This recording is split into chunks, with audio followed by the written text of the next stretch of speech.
Morning television is supposed to be light, warm, and welcoming. A place where celebrity guests laugh, sip tea, and share anecdotes about their lives. But what happens when a globally recognized actor and activist walks in, not with a celebrity chip on her shoulder, but with a palpable frustration over being perpetually misunderstood? That's exactly what unfolded the morning Emma Watson sat across from Allison Hammond and Dermot O'Leary on This Morning. What was supposed to be a polished promotional appearance quickly spiraled into one of the most intellectually charged confrontations in daytime television history. Watson's precise language, Dermot's growing impatience, and Allison's desperate attempts to keep the peace turned a routine interview into an unforgettable showdown that ended with Watson walking off set. The This Morning studio had its usual buzz of energy as the cameras rolled. Allison Hammond greeted viewers with her signature cheerfulness, flashing that famous smile. Dermot O'Leary adjusted his notes, his calm, professional tone setting the stage. "Good morning, everyone. Today we have a very special guest joining us," Allison announced, her voice filled with enthusiasm. "She's someone you all know, someone whose career has evolved from one of the most beloved screen characters to a global voice for equality. Please welcome Emma Watson." The audience applauded as Watson strode onto the set. Dressed in a sharply tailored blazer with minimalist jewelry, she gave the crowd a slight, focused nod. But there was something in her expression, a certain tightness around the eyes, a determined posture that suggested she hadn't come for an easy chat. Allison leaned forward warmly. "Emma, it's lovely to have you here with us today. How are you feeling this morning?" Watson offered a small, measured smile, leaning back in her chair. "Well, Allison, I suppose I'm feeling the way I often do when engaging with morning television. Surrounded by people who want to ask questions they've had answered 1,000 times, and whose primary purpose seems to be finding a nostalgic soundbite." The audience laughed awkwardly. Allison's smile faltered for a fraction of a second before she recovered. "Oh, no, we're just excited to chat with you. Tell us, how's life been in terms of your directing projects, settling into that new creative phase?" Watson's reply came quick, precise, and with a cool edge. "The new creative phase is fascinating. At least there, I'm not constantly asked to perform the same character I played at age 10, or," she added, glancing at Dermot, "by television presenters looking for their next viral meme." Dermot raised his brows but kept his voice calm. "We're not looking for memes, Emma. Just giving our viewers a chance to hear from you directly about your journey. Surely that's something you value, considering how often you've said the media reduces you to one dimension." Watson's expression hardened. "Yes, well, the difference is, Dermot, I can usually choose the context I speak within. Today, apparently, I didn't have that luxury." The tension in the studio sharpened, though Allison jumped in quickly to smooth things over. "Oh, come now, Emma. We're delighted you're here. Like everyone watching at home wants to hear about your projects, your life, and of course your family. How are your parents doing?" Watson sighed softly, adjusting her position in the chair. "They're fine, Allison. Perfectly, in fact. But every time someone asks me about my personal relationships on live television, I wonder, are you genuinely interested in my life, or are you just trying to fulfill a gendered celebrity trope? Because if it's the latter, I'll save us all the trouble and say they're wonderful. Full stop." The audience stirred, the tension palpable. Allison gave a nervous laugh. "Well, we are genuinely interested, Emma.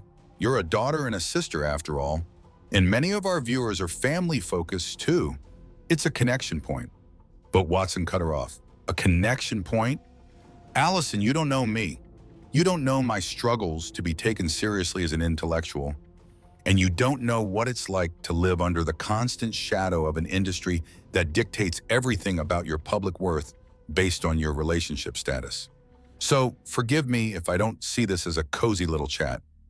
Dermot shifted in his chair, his calm demeanor starting to fray at the edges. He leaned forward, his voice firmer now. "Emma, with all due respect, you did agree to be here. And when public figures like yourself come on This Morning, the idea is to have an open conversation. That's not about intrusion. It's about honesty with the public who have followed your journey from Hogwarts to the UN." Watson's jaw tightened, her eyes narrowing. "Honesty? Don't lecture me about honesty, Dermot. I've been forced to live honestly every single day while the press twists everything I say and do. If anything, this is just another circuit where I'm expected to be the compliant, charming actress trotting out the right lines. Gasps rippled through the audience. Allison's eyes darted to Dermot, silently pleading with him to keep things under control. Dermot inhaled slowly, visibly restraining himself. "Emma," Allison said gently, "we just want to understand your perspective. People admire you for speaking out, for defining your own path. Surely talking about that is a good thing." Watson crossed her arms, her tone dripping with quiet disdain. "Or maybe it's just good for your ratings. Let's not pretend this is about understanding me. This is about you, your program, in the spectacle of having an actor who insists on being seen as an activist, not just eye candy." The air in the studio felt heavier now, as if the lights themselves had dimmed with the growing hostility. Dermot's smile had vanished entirely, his patience tested, but not yet broken. Allison, still trying to hold the fragile balance, cleared her throat. "Well, let's take a quick break, and when we return, we'll continue our conversation with Emma Watson." The camera cut to commercial, but the tension lingered like static in the air. What had begun as a simple morning show chat was already veering off course, and the worst was still to come. When the cameras returned from the break, Allison Hammond's smile was brighter than ever, though it seemed stretched thin with effort. Dermot O'Leary adjusted his posture, leaning slightly forward at the desk, his expression calm but clipped. Between them, Emma Watson sat with one leg crossed over the other, arms folded tightly across her chest, radiating an air of controlled defiance. Allison jumped in quickly, trying to reset the tone. "Welcome back to This Morning. We're joined today by Emma Watson, talking about her life, activism, and new projects." Her laugh was cheerful but carried a nervous undertone. "Emma, let's dive into your latest environmental work. You've been involved with some incredible sustainability organizations, right?" Watson gave a slow, dismissive nod. "Yes, though I imagine the specifics of sustainable supply chains aren't of much interest to your viewers. People here prefer the gossip, don't they?" Allison blinked, thrown off balance. "Well, I think our viewers are genuinely curious about the positive work you're doing." Watson gave a faint, critical smile, leaning back in her chair. "Curious perhaps, but not committed to changing the status quo. Let's face it, global poverty reduction doesn't make headlines. My single life does. That's why I'm sitting here, isn't it?" The audience murmured, some nervously laughing. Dermot's face tightened, but he kept his voice steady. "Emma, to be fair, many people are interested in the work you do. We just try to give a balance. Talk about your projects, but also about the things the public wants to know. That's the nature of live television." Watson scoffed. "Balance? No, Dermot. Balance would mean focusing on substance, not trying to reduce my decade of activism into whether or not I've met a nice boy." Dermot inhaled slowly, his patience clearly wearing thinner. "I don't think asking about your private life is reducing you, Emma. It's something viewers relate to. You've often spoken about finding happiness and self-worth. That's something people admire." Watson's laugh was sharp and humorless. "Admire or scrutinize? Every word I say about my autonomy is dissected, analyzed, twisted into something else. And now here you are playing the same game." Allison interjected, her voice softer. "Emma, I think Dermot means it in a positive light. People love hearing about your personal journey." Watson's lips pressed into a thin, sad smile, but the fatigue in her tone was unmistakable. "I'm thriving, Allison.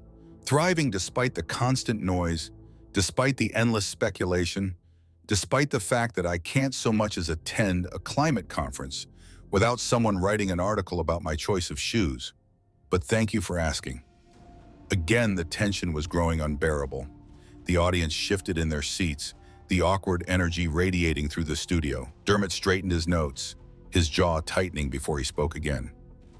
"Let's pivot a little then," Dermot said, his tone professional but firm. "Emma, there's been a lot of talk about your transition away from major Hollywood studios, your focus on independent, smaller budget projects. Some reports even suggest there were disputes over pay equity or that you were considered difficult by some production teams. Can you tell us more about that?" Watson's eyes narrowed, her expression icy. Ah, there it is, the money and difficulty question. Predictable. Dermot raised his brows. It's not meant to provoke, Emma. These are public reports. People are curious if there's truth to the claim that your activism negatively impacts your professional life. Watson leaned forward now, her voice sharp, dripping with intellectual disdain. People are curious because the press feeds them lies. And programs like this keep serving it up on a silver platter. You call it journalism. I call it an attempt to silence women who demand fairness. Gasps fluttered through the audience. Allison visibly tensed, her hands gripping the table as she's tried to smooth over the friction. Emma, I don't think Dermot meant it like that. He's just asking the questions on people's minds. But Watson wasn't done. And maybe people's minds are too small if they're obsessed with whether or not I negotiated for an equal paycheck. Last time I checked, I wasn't the only person in the world trying to assert her professional value. The audience's unease turned into scattered applause, but the atmosphere remained heavy. Dermot's patience was wearing thinner by the second. He forced a polite smile. Fair enough, Emma. But you've often spoken about the challenges of being a young, wealthy actor while advocating for equality. Doesn't leaving major studio projects while still leveraging your celebrity status look contradictory to some people? That was the spark. Watson's eyes flashed. Contradictory? You mean making deliberate choices? You mean making a life outside of a machine that tried to define me by my bra size and my box office appeal? Forgive me if I don't follow the prescribed path for female actors who have made too much money. Allison quickly leaned in. Emma, no one's denying your experiences. Dermot is just saying, Watson cut her off, her voice rising. No, Allison. Dermot is insinuating that I'm a hypocrite, that I wanted out, but I also wanted the resources to build a platform of integrity. Newsflash, that's called conscious decision-making. It's called refusing to be defined by a broken system. Dermot's jaw clenched. His calm facade was beginning to crack. He exhaled sharply before speaking. Emma, I'm not insinuating anything. But people are watching you leverage the fame that came from commercial cinema while criticizing the commercial nature of that industry. That's where the questions come from. Watson leaned in closer, her face set in stone. Leverage? Do you think leverage is being asked to strip off for magazine covers to prove you're grown up? Do you think leverage is being told you're too intense to lead a rom-com? Keep your lecture about privilege, Dermot. You haven't lived mine. The studio fell silent. The audience held its breath. Allison, eyes wide, reached out as though to place a calming hand between them. All right, let's all take a moment. This is getting a bit heated. Let's not forget we're live. But Dermot's composure was cracking, his voice low but tight. I respect your mission, Emma. I really do. But there's a difference between sharing your perspective and lecturing anyone who dares to ask a counter question. This isn't a university seminar. It's television. Watson's lips curved into a bitter, knowing smile, her voice cold. And maybe that's the problem, Dermot. Too much television. Too many people like you pretending to care about the cause while digging for personal drama. Congratulations. You've got it. The tension was now suffocating, the air so thick it felt like it could shatter. Allison forced a strange smile at the cameras. We'll be right back after the break. But as the screen faded to commercial, the studio buzzed with the realization that this was no longer a friendly chat. It was a collision course, and they had only just hit the halfway point. When the cameras came back from commercial, Allison Hammond's laugh rang out a little too loudly. She turned toward the camera, her smile wide but brittle. Welcome back to This Morning. We're still here with Emma Watson, talking about her life, her work, and her desire to redefine celebrity. Beside her, Dermot O'Leary sat motionless, his notes stacked neatly in front of him. His expression was professional, but the tight line of his jaw betrayed the storm brewing beneath. Watson, on the other hand, looked utterly unbothered. She leaned back on the indigo sofa, arms spread casually along the backrest, exuding a tired resolve that filled the room. Allison tried again to lighten the mood. Emma, let's pivot a little bit. You've spoken so often about the importance of reading, about starting book clubs. Do you feel your platform has helped bring literacy and deeper thinking to the masses? Watson didn't even look at her at first. She stared straight ahead, then finally turned her head with a faint, critical gaze. Deeper thinking? Sure, though I doubt your viewers need me to remind them that reading matters. It's common sense, Allison. Maybe you should ask me something less obvious about my perceived hobbies. The audience gasped softly. Allison's smile froze, but she pushed on, her voice a shade tighter. I think what people want to know is how you personally have used your voice to inspire women to take up leadership roles. That's important. Watson shrugged. I've said what I needed to say. If people haven't heard the call for gender parity by now, they're not listening. Maybe it's not my job to spoon-feed truths that the world should already understand. Dermot shifted in his chair, finally speaking. With respect, Emma, raising awareness is a continuous job. It doesn't end after one interview or one speech. That's why people are curious about your ongoing role in activism versus your acting career. Watson tilted her head, her eyes narrowing. Curious or just reductive? Let's be honest, most of the time these questions aren't about solutions. They're about keeping me on the defensive. And frankly, I'm tired of being asked to choose between my intellect and my craft. The atmosphere thickened again. Allison nervously reached for her water glass, buying time. Dermot, however, was growing less patient. He leaned slightly forward, voice measured but pointed. All right, let's address something more specific then, Dermot said, his gaze steady. There's been a lot of public speculation about your relationship with your Harry Potter castmates, specifically Daniel Radcliffe. Many people wonder if the bond is still strong or if your political leanings have caused a rift.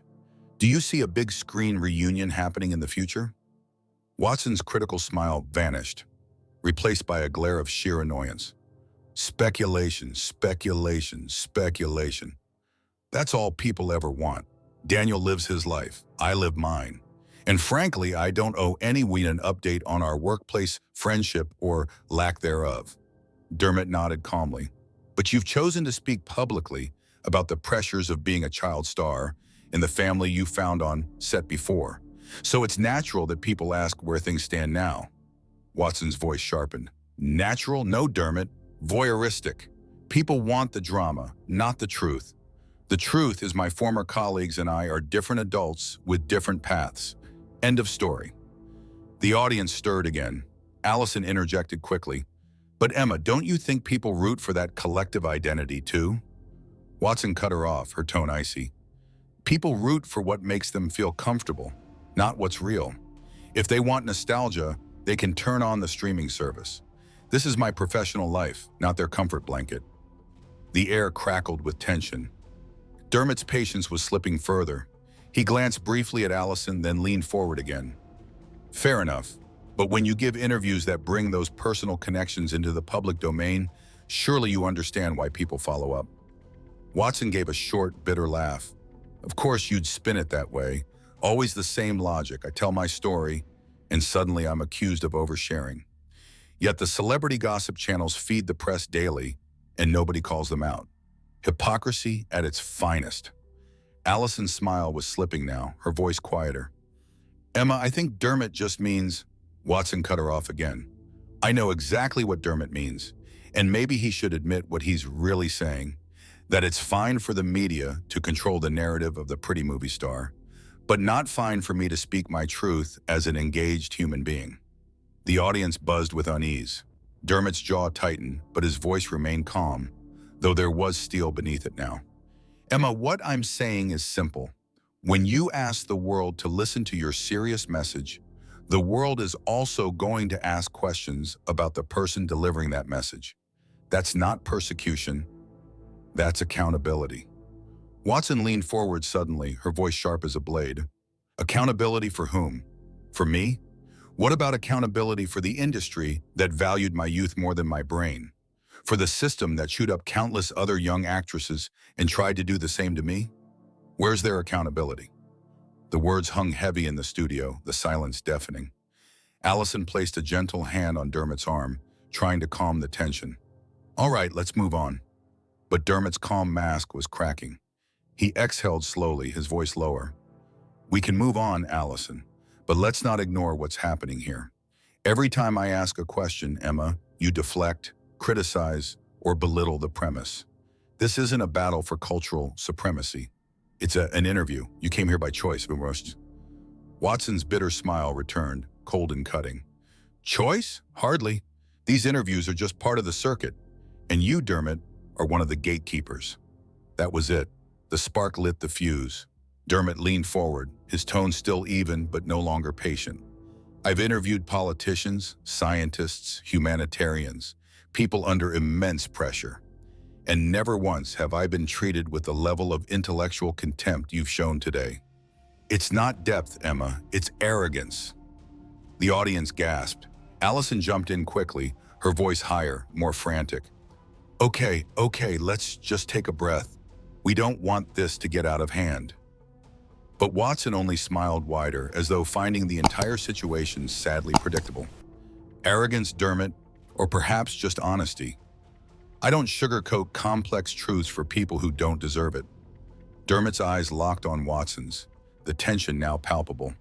And there it is again, the contempt. Maybe the problem isn't the media or the industry or the public. Maybe the problem, Emma, is your unwillingness to meet the world where it is. The words hit the studio like a thunderclap. Allison's face went pale. The audience audibly gasped, and Watson froze for a fraction of a second before her jaw tightened, her eyes narrowing in disappointment. For a moment, the three sat in utter silence. The storm had arrived, and everyone knew there was no turning back. The cameras kept rolling. The producers didn't dare cut to commercial. What was unfolding was bigger than morning chatter. It was history in the making. The studio air was thick, suffocating. Dermot O'Leary sat rigid in his chair, his knuckles white where they gripped the note cards. Watson sat opposite him, her face a mask of disappointment. Allison Hammond tried desperately to cut the tension, her voice pitched higher than usual. All right, everyone, she said with forced cheer. Let's not. But Watson raised a hand, not dismissively, but with a weary finality. Don't worry, Allison. Dermot clearly needs to feel superior. Let him. Dermot leaned forward, no longer the measured diplomatic host. His voice was low but carried across the studio like a final verdict. You want honesty, Emma? Fine, let's have it. The audience went pin-drop silent. Allison's wide eyes darted between the two people, her hand hovering over Dermot's arm as though touch alone might cool the fire. You've spent the last hour, Dermot continued, telling the world how unfairly you've been judged, how your mission has been trivialized, how misunderstood you are. But let's look at reality, shall we? You claim to hate being reduced to a childhood icon, but it's that character that gave you the global platform you stand on. Without that blockbuster name, you wouldn't have UN appointments, production deals, or this interview. You've banked every check stamped with the studio logo while telling us all how reductive the industry is. Do you not see the hypocrisy? The audience gasped audibly. Phones whipped out to record. Watson's look of disappointment solidified into sharp clarity. Hypocrisy? No, it's called capitalizing on visibility to force change. I'm not going to apologize for using the leverage that was imposed on me. Dermot's voice grew sharper. Leverage? Emma, you're one of the most successful women on the planet. You've traded blockbuster sets for exclusive art house projects, tabloids for academic discourse. That's not forcing change. That's retreating to a safer space where you only have to engage with people who agree with you. Allison tried again, her voice shaking. Dermot, please. But he was past the point of return. And another thing, Dermot said, leaning so far forward, the space between them felt dangerous. You constantly attack the very industry that elevated you, all while hiding behind words like integrity and authenticity. But isn't it true, Emma, that without that early success, without the spotlight you claim to hate, you'd still be the passionate but unheard student? Isn't all of this, every activist post, every interview, just another way to cling to your specific brand of intellectual relevance? Watson's back stiffened. She stood up slowly, deliberately, her chair making no sound on the studio floor, her voice low and cutting. How dare you? But no, how dare you, Dermot snapped, his voice booming across the set. How dare you sit here and lecture us, lecture the public, lecture the industry, while taking full advantage of the visibility that comes with your name. You've turned your frustration into a brand, your critique into a paycheck. And this, he gestured around the studio, into yet another stage for your academic condescension. The audience erupted, some gasping, some clapping nervously, others whispering furiously. Allison stood halfway out of her chair, her arms outstretched as if trying to hold back two fighters. Please, let's not. But Watson looked down at Dermot, her expression not one of fury, but of profound, final disappointment. I don't have to sit here and be a puppet for your lowest common denominator questions. Not from you, not from anyone. You think you know my life. You know nothing. You sit here with your simplistic questions pretending to be fair when really you're just another cog in the media machine that tries to define women by their drama, not their substance. Dermot stood too, his chest heaving, his voice ice cold. If you can't answer fair questions without resorting to lectures and contempt, then maybe you shouldn't come on the show at all. Watson pointed a steady, unwavering finger at Dermot. You'll regret this, both of you. Everyone will see how you've tried to silence a meaningful conversation. This is reductive journalism, pure and simple. Dermot, unflinching, turned to the cameras. Ladies and gentlemen, I want to apologize. This is not the conversation we intended to have this morning. We respect our guests, but respect is a two-way street, and intellectual honesty is paramount. I cannot in good conscience continue this interview. Watson froze, the words sinking in. Dermot had said it. The interview was over. She had been cut off, dismissed. You're throwing me out? Watson demanded, her voice incredulous, the mask of calm finally slipping into outrage. Dermot met her eyes, steady and unyielding. Yes, this is this morning not a platform for unchecked condescension. It's time you left. The audience gasped again. Allison covered her mouth in shock, shaking her head. Watson's face twisted with a mixture of anger and humiliation. She grabbed her jacket from the sofa, muttering under her breath, Unbelievable. You'll all see, you'll regret this. With that, she walked off the set, her footsteps echoing in the stunned silence. Allison, still wide-eyed, turned back to the camera. I'm so sorry you had to witness that. That's not what this show is about.